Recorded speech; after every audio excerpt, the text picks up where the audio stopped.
Iran নাকি Israel, কে শক্তিশালী? এই যুদ্ধে কে জিতবে? সাধারণত মানুষ গ্লোবাল ফায়ার ইন্ডেক্স দেখে তুলনা করে। সেখানে বর্তমানে ইরানের র্যাঙ্ক 14 এবং ইসরায়েলের 17। আজকের এই ভিডিওতে আমরা সেই প্রশ্নের উত্তর খুঁজব ডেটা, লজিক আর বাস্তব বিশ্লেষণের মাধ্যমে।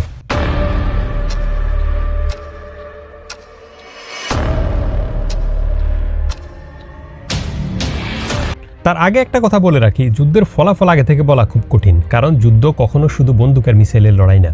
যুদ্ধ একটা গেম, যেখানে এক একটা মুভ ইতিহাস বদলে দিতে পারে। ইতিহাসে এমন অনেক ঘটনা আছে যেখানে অনেক বড় শক্তিশালী দেশও দুর্বলের কাছে হেরে গেছে, যেমন Vietnam war 1955 to 1975, Soviet Afghan war 1979 to 1989। তাই আমরা সরাসরি কে জিতবে বলবো না, বরং কয়েকটি গুরুত্বপূর্ণ দিক থেকে তুলনা করব। ইরান ইসরায়েল কিন্তু ভারত পাকিস্তানের মতো বর্ডার শেয়ার করে না, তাই দুদেশ ইচ্ছা করলেও স্থলপথে এক দেশ আরেক দেশের ভিতরে ঢুকে আক্রমণ করা সম্ভব না। কারণটা সিম্পল, দুদেশের মাঝখানে তিনটা দেশ, ইরাক, সিরিয়া, জর্দান। তাই দুদেশকে এই যুদ্ধ লড়তে হবে আকাশপথে, যেখানে ট্যাঙ্ক বা গ্রাউন্ড আর্মির চেয়ে বড় ভূমিকা থাকবে এয়ারফোর্সের।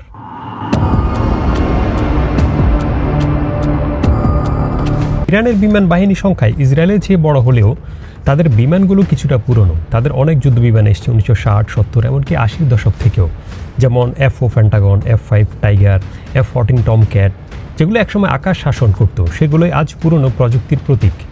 কিন্তু ইসরায়েলের যুদ্ধ বিমান সংখ্যায় কম হলেও তারা প্রযুক্তিতে অনেক ধাপ এগিয়ে। আমি যদি একটার উদাহরণ দিই, সেটা হচ্ছে F-35 লাইটনিং। এটা রাডারেও ধরা পড়ে না, শত্রু আকাশে ঢুকে নিঃশব্দে কাজ শেষ করে ফিরে আসতে পারে। সেনা সংখ্যার দিক থেকে ইরান কিন্তু এগিয়ে। তাদের সৈন্য প্রায় 9,60,000-এর মতো, সক্রিয় থাকে 6,10,000, রিজার্ভে থাকে 3 লক্ষ। আর ইসরায়েল মোট 6.5 লক্ষের মতো সেনা আছে তাদের, সক্রিয় থাকে 1,60,000-70,000-এর মতো, রিজার্ভে থাকে 4.5 লাখের মতো। কিন্তু এখানে একটা টুইস্ট আছে, ইসরায়েলের জনগণের জন্য মিলিটারি ট্রেনিং বাধ্যতামূলক, মানে প্রয়োজনে দেশের সাধারণ নাগরিকদের যে কোনো সময় সেনায় রূপান্তরিত করা সম্ভব।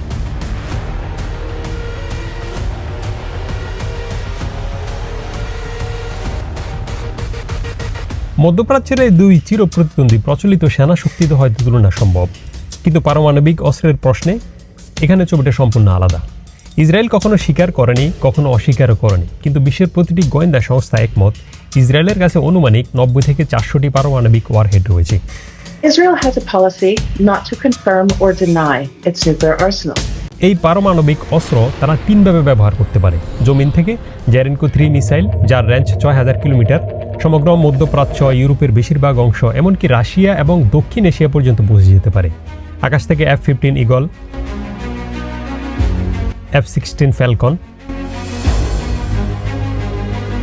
সমুদ্রের গভীর থেকে ডলফিন শ্রেণীর সাবমেরিন। এগুলো হচ্ছে নিউক্লিয়ার ট্রায়াড, যা পৃথিবীর মাত্র হাতে গোনা কয়েকটি দেশের কাছে আছে।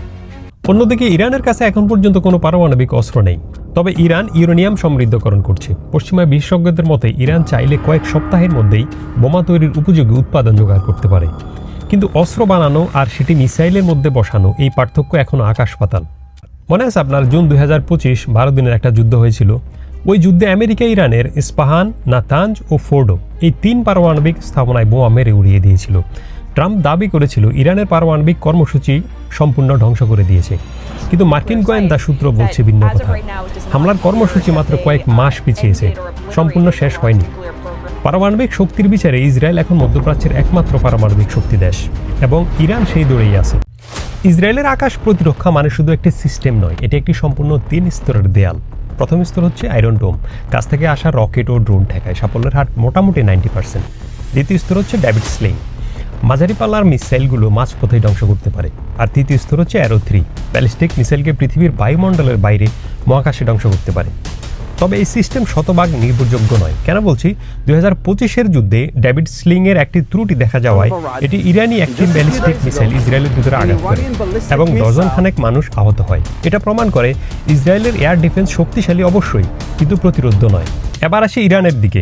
ইরানের কাছে ছিল রাশিয়ার দেওয়া S-300, নিজস্ব তৈরি ব্রেভ 373, খার্ডার 15, আরমান এবং মাঝের সহ আরও বেশ কয়েকটি দেশীয় সিস্টেম। কাগজে কলমে শক্তিশালী মনে হলেও বাস্তব পরীক্ষাও দিতে ব্যর্থ হয়েছে বেশ কয়েকবার। যেমন জুন 2025-এ 12 দিনের সরাসরি যুদ্ধে ইরানের এয়ার ডিফেন্স ব্যবস্থা ভয়ঙ্করভাবে ব্যর্থ হয়েছে। বলা চলে এয়ার ডিফেন্সের লড়াইয়ে ইসরায়েল এখনও মাঠের সেরা। ইরানও লড়ছে, পাশাপাশি ধ্বংসস্তূপ থেকে নিজেদের উন্নত করার চেষ্টা করছে। একটা জিনিস মাথায় রাখতে হবে আমাদের, যুদ্ধ শুধু অস্ত্র দিয়ে যেতে চায় না, মনোবলও লাগে। জনগণ সরকারের পক্ষে আছে কিনা, দেশের ভেতরে বিক্ষোভ হচ্ছে কিনা, রাষ্ট্রপ্রধানের সাথে জনগণের সম্পর্ক কেমন, এই জিনিসগুলো ম্যাটার করে। গত কয়েক বছরে দুই দেশে এই সরকারের বিরুদ্ধে জনবিক্ষোভ আমরা দেখেছি। ইতিহাস দেখা গেছে জনগণ সরকারের বিরুদ্ধে চলে গেলে শক্তিশালী সেনাবাহিনীও হার মেনে যায়, যেমনটা প্রথম বিশ্বযুদ্ধের সময় রাশিয়ার ক্ষেত্রে হয়েছিল। তবে এই যুক্তি সবসময় সরলভাবে কাজ করে না। রেলি অ্যারাউন্ড দ্য ফ্ল্যাগ নামে একটা এফেক্ট আছে। বাইরে থেকে আক্রমণ এলে ভেতরের বিক্ষোভ থামিয়ে জনগণ এক হয়ে যায় দেশের পক্ষে। 7 অক্টোবর 2023 হামাসের হামলার পর এবং 2025 12 দিনের যুদ্ধ, সেটাই দেখা গেছে। ভেতরের বিভেদ বলে সবাই এক হয়ে গিয়েছিল। আন্তর্জাতিক সমর্থনের কথা বললে অনেকে বলে আন্তর্জাতিক সমর্থনের বিষয়টা একটু জটিল। আমি বলবো এটা একদম পানির মতো পরিষ্কার। ইসরায়েলের উপর হামলা হোক অথবা ইসরায়েল আগে হামলা করুক, আমেরিকা ইসরায়েলের পাশে ছিল, আছে, থাকবে, কোনো সন্দেহ নেই। ইসরায়েলের জন্ম থেকে আমরা এটাই দেখে আসছি। কিন্তু ইরানের বেলায় রাশিয়া বা চীন কেউ এখন পর্যন্ত সরাসরি যুদ্ধে ইরানের পাশে দাঁড়ায়নি। অস্ত্র বিক্রি হয়েছে, কূটনীতি হয়েছে, কিন্তু যুদ্ধের মাঠে না। তবে নতুন একটা চরিত্র এসছে এখন এই বুরাজনীতিতে, পাকিস্তান। 2026 সালে পাকিস্তান, আমেরিকা ও ইরানের মধ্যস্থতাকারী হিসেবে ভূমিকা নেমেছে। সরাসরি বৈঠকের সম্ভাবনা তৈরি হয়েছে বর্তমানে। মানে রাশিয়া চীন সরাসরি না আসলেও ইরানের পক্ষে কূটনৈতিক তৎপরতা বাড়ছে। আধুনিক যুদ্ধ শুধু আকাশে বা মাটিতে হয় না, এখন যুদ্ধ হয় স্ক্রিনের পেছনে। কোড হ্যাকিং করে যুদ্ধ হয়, তথ্য চুরি করে যুদ্ধ হয়। আগে ইসরায়েল সাইবার শক্তিতে একচেটিয়া এগিয়েছিল, কিন্তু সাম্প্রতিক র্যাঙ্কিং অনুযায়ী সাইবার শক্তিতে ইরান 10 নাম্বার আর ইসরায়েল হচ্ছে 19 নাম্বারে। তবে র্যাঙ্কিং আর বাস্তব যুদ্ধ এই দুটো সবসময় এক কথা বলে না। আপনি এতক্ষণ যা দেখলেন এটা শুধু তথ্য না, আমি শুধু তথ্য দিইনি আপনাদের। এই যুদ্ধ এখনও সরাসরি চলছে। 28 ফেব্রুয়ারি 2026 ইসরায়েল আমেরিকা মেরে ইরানে আবার বড় হামলা শুরু করে। ওই হামলায় নিয়ে আমার একটা ভিডিও আছে, আই বাটনে দিয়ে দিব, দেখে নিন। এবং আজ 27 মার্চ 2026 পর্যন্ত সেই পরিস্থিতি চলমান।